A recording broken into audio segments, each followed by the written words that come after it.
Hi there, this is a short trap called Sting Like a Bee, and it's another in the Queen G4 lines of the Sicilian E6. After E4, C5, Knight F3 and E6 in the Sicilian, D4 takes on D4, Knight takes D4 and Knight F6, hitting the pawn on E4, and White defends with Knight C3. Black plays the provocative Bishop B4, and that's pinning the knight now on C3, and now hitting the pawn on E4. But every action has a reaction, and the benefit that black derives by pinning the knight on C3 and by hitting the pawn on E4 is going to be countered by the weakness on G7. And we'll see that in a few moves. Now, if white defends the pawn on E4 with bishop D3, and black continues with D5, not perhaps the best move, white will now hit the knight with E5, and the knight jumps back to D7, in turn threatening to take the pawn now on E5.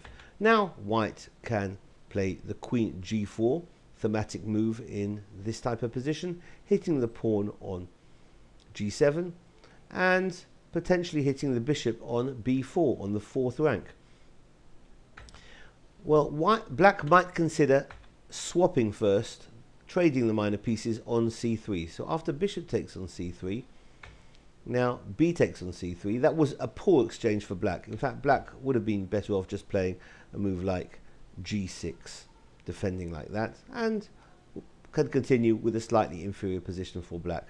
However, after this trade on C3 and B takes on C3, black again should play G6. However, black goes miserably wrong with the move King F8, guarding the pawn, because now white is winning. First, bishop A3, check along that diagonal.